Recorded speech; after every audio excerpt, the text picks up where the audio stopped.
Bonjour à tous, aujourd'hui épisode premier soin, on va voir ensemble comment appliquer le garrot tourniquet 4 génération 7 en self-aid sur un membre supérieur. C'est parti.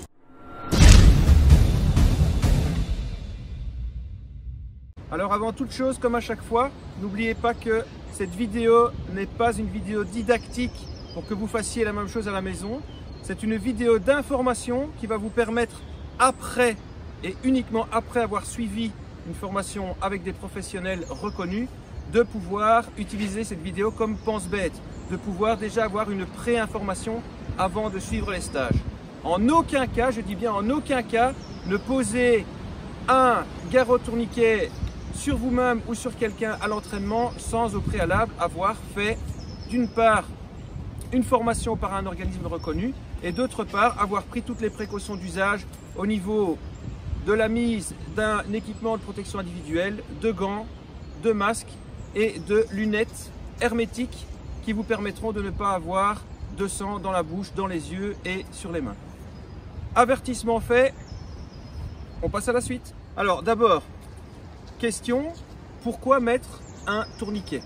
Alors pourquoi mettre un tourniquet? On va mettre un tourniquet dans le cadre d'une hémorragie massive des extrémités, les deux bras ou les deux jambes, dans une zone forcément accessible au tourniquet. On a vu avec les compresses hémostatiques, les gaz stériles, qu'il y a 3 zones non accessibles au tourniquet, ce qu'on appelle les zones NAC, neck, armpit, groin, c'est-à-dire tout ce qui est cou, aisselle et le pli inguinal. Donc là, on va d'office mettre de la gaz hémostatique. Pour le reste, au niveau des bras et des jambes, hémorragie massive des extrémités, on met le tourniquet. Alors, le tourniquet va être mis évidemment quand on a une hémorragie massive, donc on va voir ce que c'est et comment ça se caractérise. Le tourniquet est mis pourquoi par nous ou par un collègue ou par un ami et pas par les urgences, parce que à ce moment-là, on va se trouver dans une situation où le temps d'intervention est trop long. Il faut savoir qu'en fonction du type d'hémorragie, amputation ou autre, la mort potentielle arrivera entre 90 secondes et quelques minutes. Donc le temps que les urgences arrivent, entre 5 et 10 minutes, en moyenne, la personne sera morte. C'est pour ça qu'il est utile de savoir se poser à soi-même un tourniquet et le poser sur quelqu'un. L'objectif de cet épisode-ci, c'est de le poser en self-aid, c'est-à-dire sur soi-même. Alors, hémorragie massive, qu'est-ce que c'est une hémorragie massive? Une hémorragie massive, elle est caractérisée par un flux abondant sanguin qui va pulser. C'est-à-dire que même si le bras saigne beaucoup, mais qu'on n'a pas d'ondulation ou de pulsation du sang, forcément, qui vient du cœur, et c'est le cœur qui va donner le rythme, à ce moment-là, on ne sera pas dans le cadre d'une hémorragie massive. Si on est dans le cadre d'une hémorragie massive, eh bien là, on a du sang qui coule très fort. Hémorragie massive, forcément externe. Vous savez qu'il y a trois types d'hémorragie. Il y a l'hémorragie interne, on saigne à l'intérieur, ça ne se voit pas. Il y a l'hémorragie extériorisée, c'est-à-dire le sang sort par les orifices naturels, bouche, nez, oreille, etc. Et l'hémorragie externe, où là c'est vraiment le sang qui pisse par un endroit où il ne devrait pas. Voilà. Alors ici donc le temps d'intervention des urgences est trop long, on apprend à poser le tourniquet. Et pour ceux qui pourraient me dire oui mais on a les fameux points de compression, il faut savoir que le point de compression sur une artère, il faut déjà connaître la physiologie du corps humain. C'est difficile et c'est moins efficace. Donc pourquoi se priver du tourniquet? Ça c'était la première chose. Il faut savoir que par exemple dans les statistiques de combat, au niveau de la mise du tourniquet sur soi-même ou sur les collègues, eh bien on est quand même dans 9% de vies sauvées.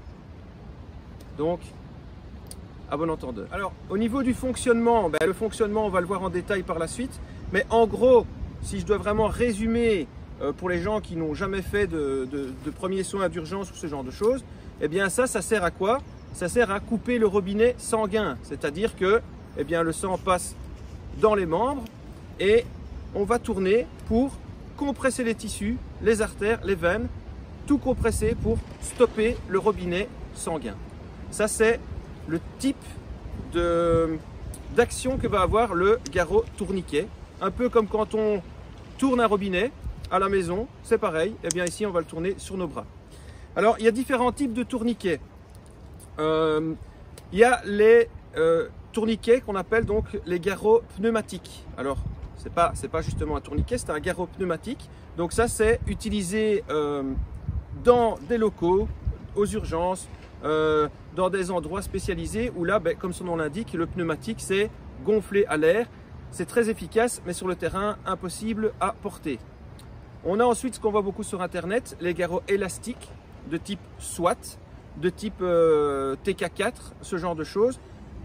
Ça peut fonctionner, c'est moins efficace. Il faut savoir que quand il y a énormément de sang, ça peut glisser plus facilement aussi, puisque c'est difficile à avoir la première accroche. Ceux qui sont formés avec celui-là vont vous dire que ça fonctionne. Effectivement, ça fonctionne, mais c'est quand même moins efficace. La troisième catégorie, c'est ce qu'on appelle le garrot tourniquet avec de quoi tourner. Là, on a le garrot tourniquet ici, ou alors, vous avez déjà vu mon tuto sur le bandage compressif israélien. On peut éventuellement faire un garrot avec le compressif israélien. L'avantage de l'israélien et du garrot ici, c'est qu'il est plus léger, moins encombrant et plus efficace. Donc, voilà. Pourquoi s'en priver? Alors, deux grandes marques, deux grandes catégories de garrot tourniquet. Il y a celui-ci, qui est un garrot qui a été conçu par la société North American Rescue, donc NAR. Il est caractérisé par donc CAT, CAT qui veut dire combat application tourniquet. Celui-là, c'est le plus utilisé, le plus facile, le moins cher des vrais tourniquets qu'il y a sur le marché. Un autre type de tourniquet qui est aussi utilisé par les pompiers et certaines forces spéciales, c'est le tourniquet qui a été élaboré par la société Tactical Medical Solutions, c'est le Soft T. Alors le Soft T est très efficace, est très bien à poser sur quelqu'un d'autre. Sur soi-même, par contre, il n'est pas facile à poser seul parce que le mécanisme de blocage est plus difficile à mettre en œuvre tout seul. Et surtout, il est beaucoup moins rapide au niveau de l'application. Donc, celui-ci, pour moi, c'est le top du top. Au niveau qualité-prix, bonne qualité-prix. Alors, faites attention, sur Internet, on vend tout et n'importe quoi. Il s'agit bien du garrot 4 génération 7 ou éventuellement antérieur. Le 7, on verra pourquoi il est plus facile. Si vous les trouvez à moins de 40 €, 5 €, 4 €, 6 €, surtout ne les achetez pas. Ça, c'est bullshit, de la merde. Donc, sur des sites reconnus et sur certains sites d'Amazon ou certains sites de premiers soins, combat application tourniquet génération 7 ou 6, très bon tourniquet. Alors, la question qu'on va me poser, c'est oui, si je pose un tourniquet, moi je peux tuer des gens, parce que j'ai entendu encore il y a quelques années, et je ne parle pas de dizaines ou dizaines d'années, je parle de quelques années, même dans le milieu hospitalier, on disait tourniquet, pas mettre un tourniquet, trop dangereux, et si la personne meurt, et si la personne perd son bras. Il faut savoir que, comme je vous ai déjà expliqué précédemment, si on est dans le cas d'une hémorragie massive d'une extrémité, la personne va mourir dans les quelques minutes. Donc, vous avez le choix entre poser un tourniquet correctement et peut-être amener à une certaine amputation ou à certains troubles qu'on verra plus tard, mais la personne va vivre. Ou décider de ne pas le mettre et la personne va mourir d'office. Alors il faut savoir que si vous êtes formé, comme moi par exemple, qui ai des brevets fédéraux, ou comme d'autres personnes qui sont formées à l'usage du tourniquet, eh bien, il y a ce qu'on appelle l'abstention coupable, la non-assistance à personne en danger. On ne va jamais vous imputer le fait que vous avez mal donné certains gestes si vous avez tenté, tant bien que mal, de sauver la personne. Ça, c'est une première chose. Ensuite, il faut savoir que dans les statistiques de mise du tourniquet, il y a d'une part les anciennes statistiques qui datent d'il y a très longtemps, où effectivement il y avait beaucoup de morts avec les tourniquets. Pourquoi? Parce que d'une part, il y avait un énorme manque d'hygiène sur le terrain, et en fait, ce n'était pas du tourniquet, de la mise du tourniquet que les gens mouraient, c'était de septicémie ou d'aggravation par la suite. Il y avait souvent des TQ qui n'étaient pas à ces normes-ci, qui étaient beaucoup trop fins, et donc les bandes étant trop petites, la compression fonctionnait mal. ou tout simplement les gens qui les posaient mal. Donc, les statistiques ont été établies là-dessus, les premières statistiques, et effectivement, il y avait un nombre de morts incommensurable, soi-disant avec ça, ce qui n'est pas du tout le cas. Au niveau militaire maintenant, comme je vous l'ai dit, dans les statistiques récentes, on voit que au moins 9% des soldats ou des civils sur le terrain en cas de grande calamité sont sauvés avec la pose du tourniquet. Ce qui est quand même pas une mince affaire. Certains vont me dire que 9%. Je vais vous répondre, si dans les 9%, il y a votre fils, votre fille, votre femme ou vos parents, qu'est-ce que vous comptez faire? Alors, avant de l'utiliser, on va voir la nomenclature. Ce sera plus facile pour les actions ultérieures. Donc, voilà, ici vous avez le tourniquet qui a été correctement configuré. On regardera pour la configuration après. Au niveau de la nomenclature, on a d'abord ce qu'on appelle ici les crochets. Les crochets, comme son nom l'indique, sont en forme de crochet et sont là pour pouvoir bloquer le stylet. Alors les crochets sont toujours au nombre de 2 et sont composés d'un plastique composite suffisamment dur et entouré de velcro. Ensuite, vous avez le stylet, c'est-à-dire cette partie ici, surnommée par certains le guindeau, appelé en anglais le windlass. Donc ça, c'est ce qui va nous permettre de tourner. Ensuite, vous avez la boucle. Alors, dans les générations antérieures, il y avait 2 types de boucles. Ici, on est passé à une boucle unique, ce qui est beaucoup plus facile. Vous avez la boucle. Vous avez le velcro de sécurité qui va se refermer sur le dispositif, d'une part pour le finaliser et d'autre part pour pouvoir marquer le temps de la pause. On verra pourquoi après, c'est important. Ensuite, vous avez la sangle et vous avez le bout de la sangle qui parfois est rouge et qu'on surnomme la flèche. C'est important. Voilà, la flèche ici et le dispositif complet avec les crochets, le velcro de sécurité, le stylet, la boucle, etc. Donc ça, c'était pour la nomenclature du tourniquet 4 génération 7. Alors, vous verrez qu'il y a différentes couleurs au niveau des garrots tourniquets.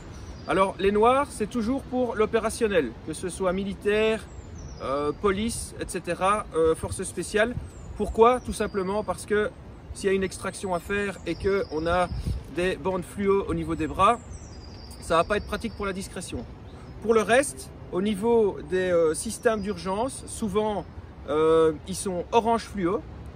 Je vous conseille vous-même d'acheter des orange fluo. Pourquoi? Parce que si vous vous mettez vous-même un garrot ou que vous le mettez à quelqu'un d'autre, si vous omettez de le dire aux secours qui viennent par la suite, ils le verront tout de suite.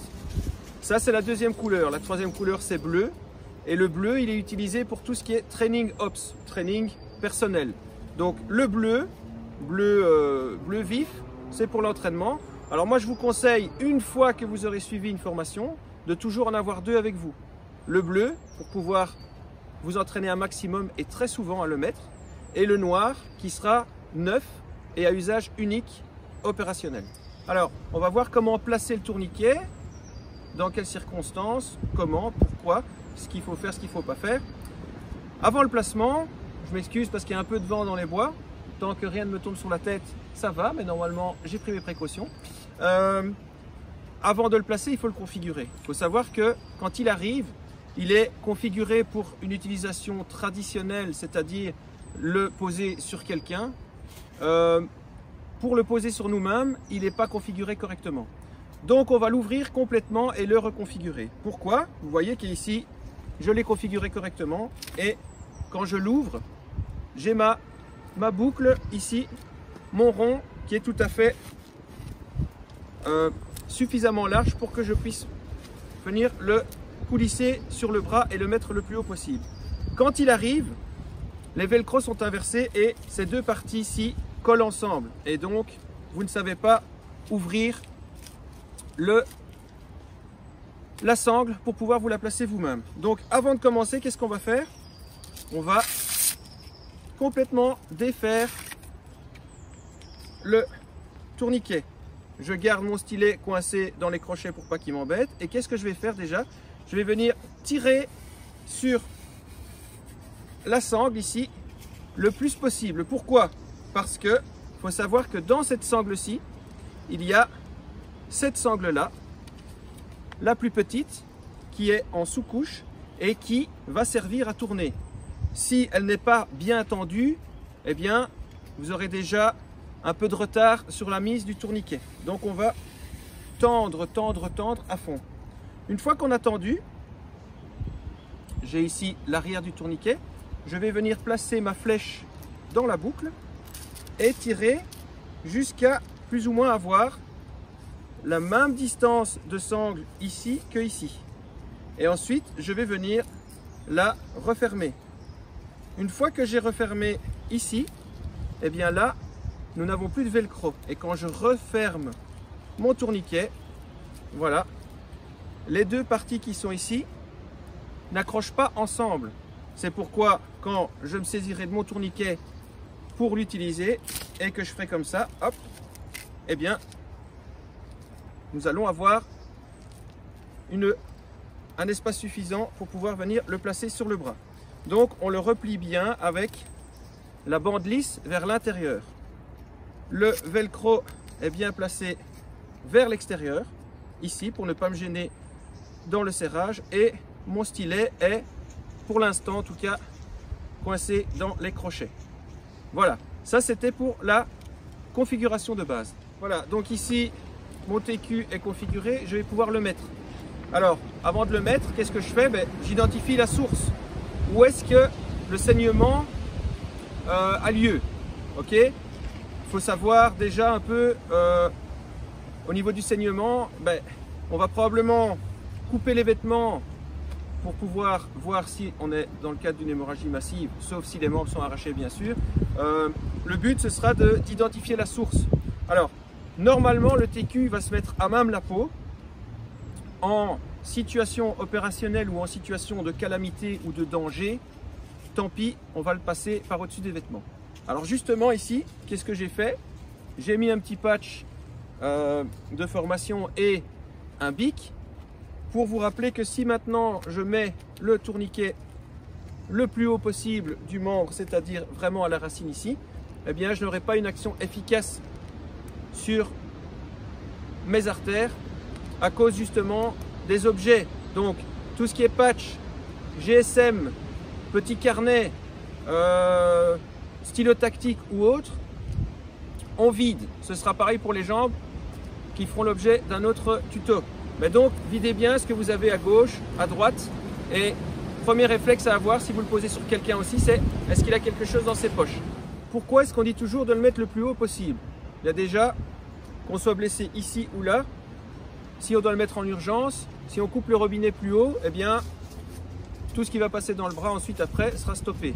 Ça, c'est la première chose. Deuxième chose, que ce soit pour les jambes ou pour les bras, les extrémités, eh bien, dans la partie inférieure de l'articulation, il faut savoir qu'on ne pose jamais un tourniquet sur une articulation, que ce soit du coude ou du genou, mais dans la partie inférieure, on a deux os. Dans la partie supérieure, on a un os. Il faut savoir que pour avoir un équivalent de pression sur les artères au niveau des os, eh bien, il faudra serrer encore plus fort sur les deux os que sur un seul. Ce sera encore plus douloureux alors que c'est déjà très douloureux. Donc, c'est pour ça qu'on le place le plus haut possible sur l'os unique. Ça, c'est une chose. Alors, ici, une fois que j'ai ouvert, alors qu'est-ce que je vais faire? Je vais venir chercher toujours avec mon pouce et mon index les crochets ici. Que ce soit pour me soigner à gauche ou à droite, je viendrai toujours avec un tourniquet qui est configuré avec les crochets vers le haut. Et si j'interviens à droite, je viendrai avec ma main gauche chercher avec le pouce et l'index. Si j'interviens à gauche, je viendrai avec ma main droite chercher avec le pouce et l'index. Une fois que je l'ai pris comme ça, il sera déjà bien positionné pour la mise du tourniquet. Alors, j'ai retiré mes patchs, j'ai retiré mes bics, ok, j'ai attrapé mon garrot par le pouce et l'index et je l'ai ouvert. Il est temps maintenant pour moi de le passer le plus haut possible en le faisant coulisser. Une fois qu'ici je suis le plus haut possible, je vais venir chercher ce qu'on a appelé tout à l'heure la flèche. La flèche ici, vise le cœur, elle est bien mise. Je vais préserrer mon velcro. Alors, ici, important, le préserrage du velcro est la clé pour bien stopper le sang. Si vous ne préserrez pas suffisamment et que vous laissez comme ça, eh bien, le serrage va devoir faire beaucoup de tours pour rien. Donc, la clé, c'est d'abord un bon serrage ici. Si je veux serrer encore plus, je peux bomber le torse, pardon, et alors garder cette pression en venant ici, rechercher ma sangle. Une fois que j'ai fait ça, je vais tirer ici et le passer jusqu'au crochet. Une fois qu'il est au crochet, je laisse la sangle comme ça. Je viens chercher mon stylet, je tourne un premier tour. Je fais ce qu'on appelle un check bleeding pour voir si le sang tourne ou pas. Si le sang coule, pardon, ou pas. Le sang coule encore un peu. Je vais devoir faire un deuxième tour. Hop. Ici, je peux tirer pour les vêtements. Et une fois que j'ai fait mon deuxième tour, ici je vais relâcher parce que c'est douloureux. Une fois que j'ai fait mon deuxième tour, je vais venir bloquer le stylet dans les crochets de sécurité. Une fois que le stylet est bloqué dans les crochets de sécurité, je viens finaliser ici le velcro dans les bandes et je le passe par en dessous pour pas qu'il me dérange. Une fois que c'est fait, eh bien, je vais venir sécuriser tout le dispositif avec mon velcro de sécurité sur lequel je vais marquer le temps de pause. Je regarde ma montre, il est telle heure, je le mets. D'accord? Donc, dans la pause ici, on a configuré correctement le tourniquet pour qu'il puisse ouvrir facilement. On l'a placé de façon à ce que les crochets soient vers le haut. Ah, mon bras dort déjà.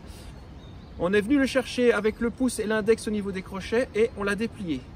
Je l'ai fait glisser le plus haut possible à la racine du membre sur un des os après avoir identifié la source. J'avais retiré tout ce qui était GSM, Big Patch, etc. J'ai préserré le velcro très fort, ce qui m'a permis qu'après un tour et demi, 2 tours, ce soit fini. J'ai fait ce qu'on appelle le check bleeding pour savoir si ça saigne toujours. Une fois que j'ai vu que ça ne saignait plus, j'ai finalisé et j'ai mis le temps. Alors, comment est-ce que je peux voir que c'est mis correctement? Si ce n'est que j'ai les doigts qui fourmillent, je vais venir chercher un pouls distal au niveau du poignet. Si j'ai plus de pouls distal au niveau du poignet, eh bien, c'est que mon garrot est mis correctement. S'il n'y a plus de sang, c'est que mon garrot est mis correctement. Je vais maintenant desserrer ici. Alors, il faut savoir qu'un garrot qui a été posé ne se retire jamais. On verra, sauf exception. Mais, voilà, hop, je laisse revenir le sang tout doucement. Et, hop, je desserre complètement. Alors, on va voir après pourquoi avoir noté le temps et pourquoi un garrot qui est mis ne se retire jamais par nous-mêmes, mais aux urgences par des médecins qualifiés. Alors, souvent on pose la question, oui mais oui l'hémorragie massive c'est les artères, mais comment savoir si c'est une artère ou une veine qui a été touchée? Sachant que quand même une veine fort endommagée pourrait aussi entraîner des troubles qui amèneraient à la mort. Mais effectivement, la façon de voir au niveau du sang si c'est une artère ou une veine, eh bien, en règle générale, on va se dire que l'artère, c'est du sang oxygéné, plus fluide, plus vif, plus orange et qui va pulser. Et la veine, elle, eh bien, le sang sera un peu plus visqueux, un peu plus foncé. Donc si vous voyez un sang orange, presque orange vif, très fluide, pas comme de l'eau mais vraiment fluide, artère 100%. Un sang plus visqueux, plus épais, plus foncé, veine 100%. Voilà, ça c'était une façon de pouvoir reconnaître les deux types de sang. Alors ici, petite parenthèse, il faut savoir que j'ai perdu mon ami Joey il y a presque 4 mois maintenant d'une tumeur et donc bah, ça m'a beaucoup fait souffrir. Et ici, eh bien, en allant dans un refuge, on a vu cette demi-portion ici. qui s'appelle Heidi et qui a déjà un sacré petit caractère de chien de garde et qui fera partie de mes futures vidéos envers et contre tout. Et j'espère une fois que je l'aurai dressé un peu plus parce qu'elle a un caractère de chien à ma fifi. Et voilà.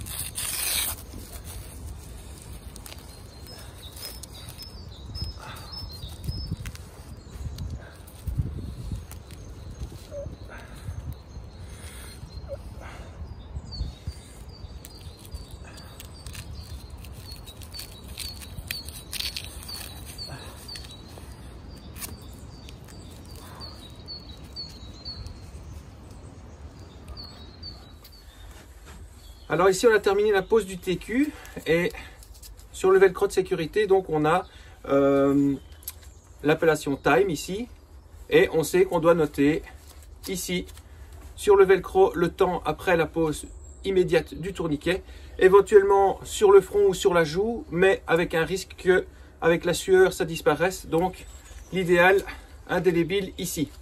Mais pourquoi marquer l'heure de mise du TQ?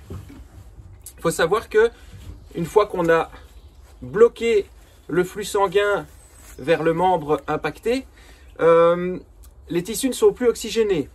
Il n'y a plus d'oxygène dans les tissus, c'est ce qu'on appelle une hypoxie. Et suite à cette hypoxie, on a une accumulation de toxines dans le sang. Alors, on a une augmentation du taux d'acide lactique, on a une augmentation de potassium. Alors, l'augmentation de potassium dans le sang, c'est ce qu'on appelle, quand on a trop de potassium, une hyperkaliémie. Et l'hyperkaliémie peut entraîner une insuffisance rénale qui entraîne la mort. Et ici, surtout dans notre cas, l'augmentation du taux de potassium peut provoquer une arythmie cardiaque, voire l'arrêt cardiaque total. Donc ici, une fois qu'on a coupé augmentation de toxines, de potassium, d'acide lactique, ce qu'on appelle la soupe ischémique. Voilà.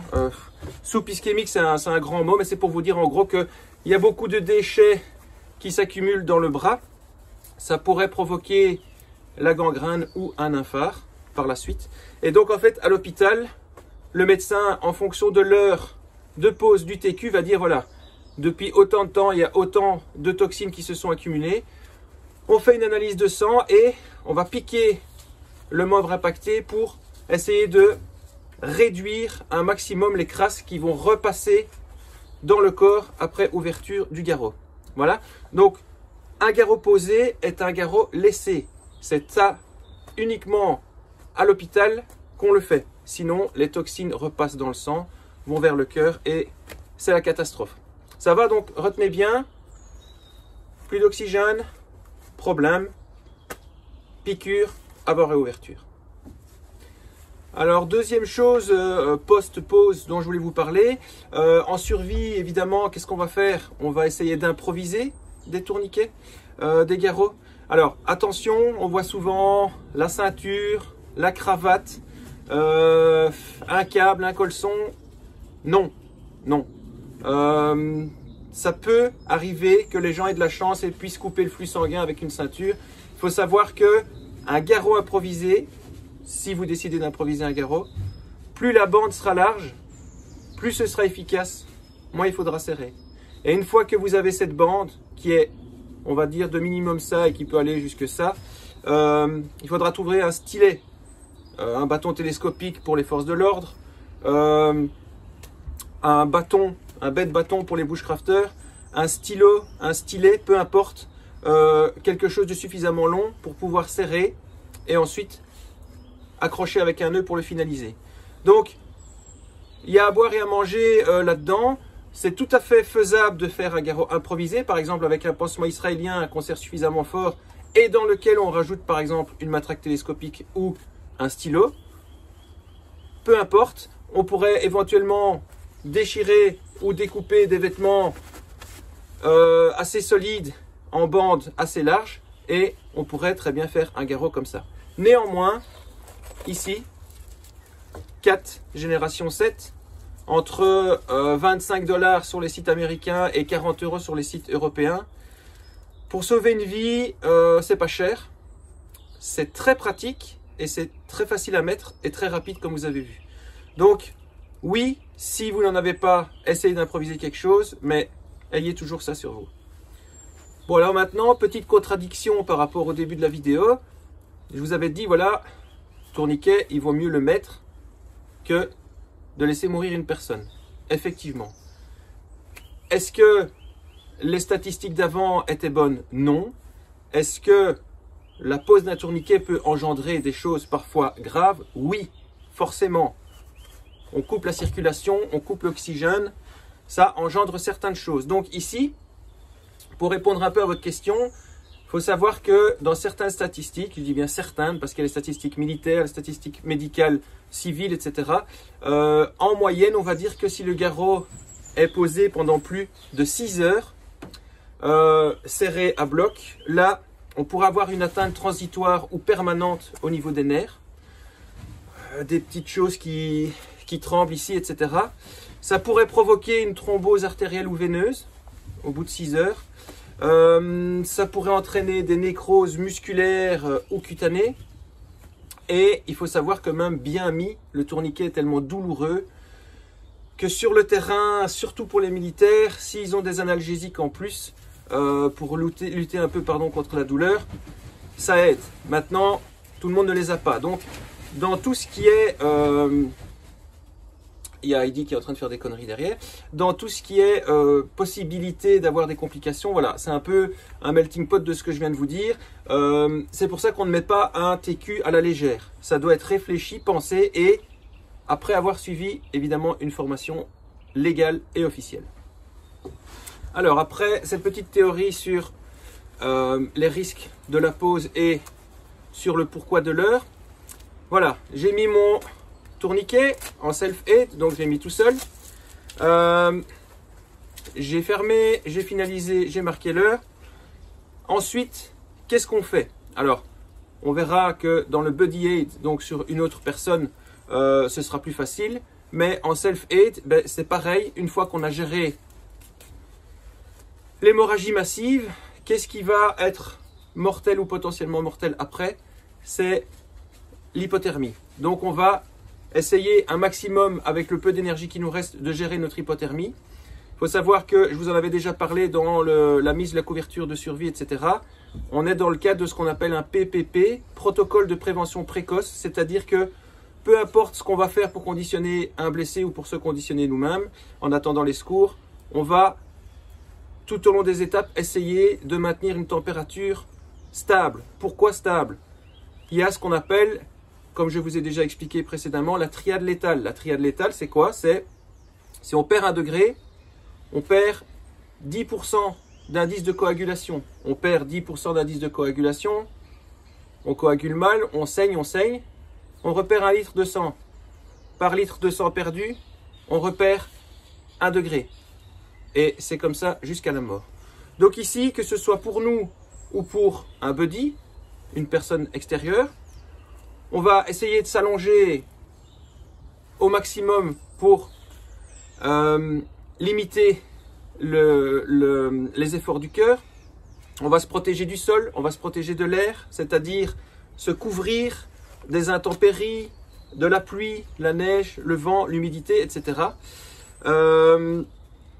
Ça, c'est la première étape. La deuxième étape, alors se rassurer soi-même, c'est difficile, sauf quand on a un self-control de dingue et qu'on connaît très bien la physiologie du corps humain, mais malgré ça, quand on est dans la merde, on a du mal à se rassurer, mais on essaye de se rassurer et on essaye de rassurer la personne. Pourquoi? Parce que la victime qui est rassurée, on prend en compte ses considérations, on lui explique ce qui se passe, on la calme, éventuellement un tout petit peu d'eau, on va diminuer son rythme cardiaque. Et donc, de nouveau, si on gère la pompe, ça va aider. Donc ça, c'est important. Une fois qu'on a fait ça, on a géré l'hypothermie, on a rassuré la personne ou on a essayé de se rassurer soi-même. À ce moment-là, on va faire ce qu'on appelle un réassess. Le réassess, c'est quoi? C'est si j'ai posé un acte, eh bien, ici, dans les 2 minutes, par exemple, je vais rechecker. Tiens, est-ce que ça va? Mon sang ne coule plus. Est-ce que je n'ai plus de pouls distal? Alors, le pouls distal, hein, le pouls périphérique, qu'on prend ici avec 3 doigts sur le dessus du poignet. Si j'ai toujours un pouls, si j'ai toujours une petite perte de sang, on va venir rajouter un deuxième tourniquet au-dessus du premier si possible. Si le premier est déjà mis très haut, tant pis, on le mettra en dessous. Ce qu'on appelle un side-by-side. Alors attention avec le side-by-side. L'erreur à ne pas commettre, c'est de les mettre parallèles tous les deux avec le stylet à la même hauteur. Pourquoi? Une fois que j'ai déjà, une fois que j'ai déjà serré le premier, si je mets le stylet à hauteur du premier, je vais avoir du mal à serrer. Donc je m'explique. Si ici j'ai serré mon stylet, je vais mettre l'autre ici pour pouvoir le serrer plus facilement sans qu'il soit impacté par la place du premier. Ça va? Toujours bien perpendiculaire au membre et le plus haut possible. Comme on dit en anglais, high and tight, c'est-à-dire haut et serré. Ça va? Donc ici, mon réassess est correct. J'ai pas dû en mettre un deuxième. Je suis conditionné pour l'arrivée des secours. Alors une question que vous allez probablement me poser aussi, c'est, voilà, ok, c'est bien, on parle d'opérations militaires, on parle de police, d'attentats, etc. Et je vous dis d'en avoir toujours un sur vous. Et vous allez me dire, oui, mais la plupart du temps, en Belgique, en France, en Europe, peu importe, les urgences sont là suffisamment vite. Alors je vous rappelle que les hémorragies massives des extrémités, entre 90 secondes et quelques minutes, ça entraîne la mort. Mais vous pourriez me dire aussi dans quel contexte, au niveau civil, est-ce qu'on va se servir de ça? Même les urgentistes. Alors c'est simple. S'il y a des amputations, donc là, bras arrachés, membres arrachés, ça va être d'office, mettre ça jusqu'aux urgences. Dans des situations, ce qu'on appelle des SMV, donc c'est des situations à multiples victimes, on va essayer de sauver un maximum de personnes. Donc voilà, si ici entre 20 et 30 secondes c'est mis, on peut déjà mettre un TQ et puis aller s'occuper de quelqu'un d'autre en attendant d'avoir des renforts, eh bien on va le faire. Donc voilà, situation à multiples victimes, SMV. Une victime qui est polytraumatisée, donc il y a beaucoup de blessures. On ne sait pas tout gérer en même temps, si on est tout seul ou si on est à deux, peu importe. S'il y a 2 bras coupés et qu'en plus il y a des blessures au thorax, eh bien on va taper directement les TQ et on va s'occuper de la blessure au thorax. Ça c'est aussi une possibilité. Et alors, dans le cadre d'un écrasement, une victime serait par exemple, un immeuble s'est effondré, on ne sait pas la sortir parce que pour l'instant elle est écrasée ou dans un véhicule, mais il y a déjà un bras qui pisse ou une jambe qui pisse et on voit que c'est massif et on sait mettre le TQ. C'est entre guillemets 4 schémas là, au niveau civil, qu'on va poser le TQ. Alors ici, j'entre dans une zone un peu délicate, une zone qu'on voit très rarement à la police, qu'on voit très rarement à l'armée. Dans certaines unités spéciales et au niveau des urgences, on le voit. Pour pas que j'ai la question, je vais en parler, mais bien sûr, vous ne ferez jamais ça, même après une formation, parce que vous ne verrez pas ça en formation. C'est trop compliqué et trop pointu pour vous, pour moi, pour nous. Il y a des exceptions dans lesquelles on peut éventuellement retirer le tourniquet. Donc attention, je vous ai dit juste avant qu'on ne le retirait pas, donc c'est pour ça que je vous explique que c'est pas nous, c'est des spécialistes. Donc nous, on le mettra et on ne le retirera jamais. Mais à la question, est-ce que certains spécialistes peuvent le faire? Oui, pas nous, pas vous, certains spécialistes. Si le garrot est posé depuis moins de 2 heures, on peut éventuellement le remplacer par un pansement compressif israélien en desserrant légèrement le TQ, mais pas en le retirant complètement, pour voir si on a déjà eu une formation de caillot ou pas. Il y a des conditions à ça. Donc, il ne peut pas y avoir d'amputation chez la victime. Il ne peut pas y avoir de choc circulatoire. La victime doit avoir des signes vitaux stables et surtout la personne qui s'en occupe, donc l'ultra spécialiste, doit pouvoir surveiller la victime jusqu'à l'arrivée à l'hôpital. C'est-à-dire, encore une fois, je vous explique, ça n'est pas nous. Mais pour ceux qui se posent la question ou qui auraient entendu que ça se fait, oui, ça se fait. Donc ici, c'était une petite parenthèse que vous ne ferez jamais. Voilà. Mais il faut savoir que ça se fait.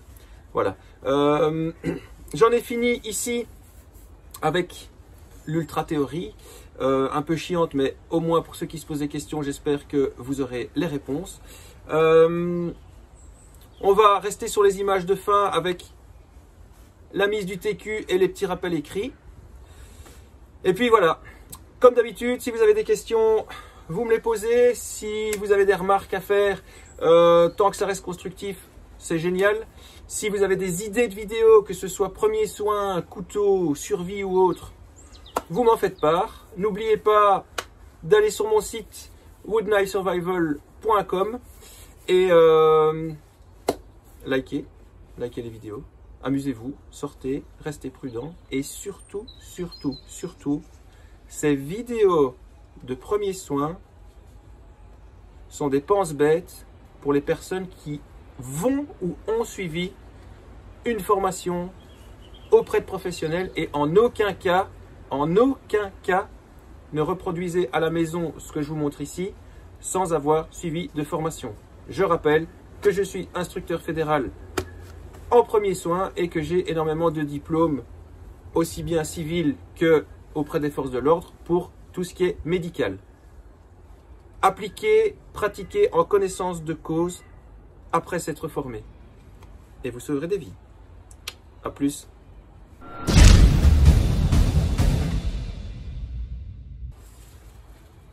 Je prends les crochets avec le pouce et l'index.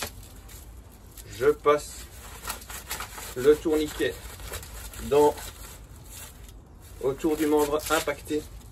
Je prends la flèche. Hyper tension dès le départ. Ultra tension du velcro que je ramène, que j'arrête au niveau des crochets. Je tourne mon tourniquet. Hop. Et je check. Le sang ne coule plus. Je sécurise mon stylet dans les crochets. Je termine de passer ma bande velcro dans les crochets. Et avec le velcro de sécurité, je referme. Je marque l'heure pour les urgences, pour l'analyse de sang, pour l'injection avant réouverture.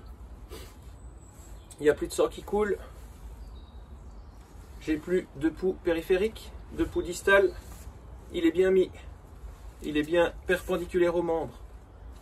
Si jamais j'avais encore un pouls ou un peu de sang, j'en aurais mis un juste au-dessus ou juste en dessous, en side by side, en prenant bien mes précautions de décaler le stylet pour ne pas qu'il accroche sur celui-ci quand je le serre. Et là maintenant, j'essaye de me calmer, je m'allonge, j'essaye de gérer mon rythme cardiaque et j'attends les secours.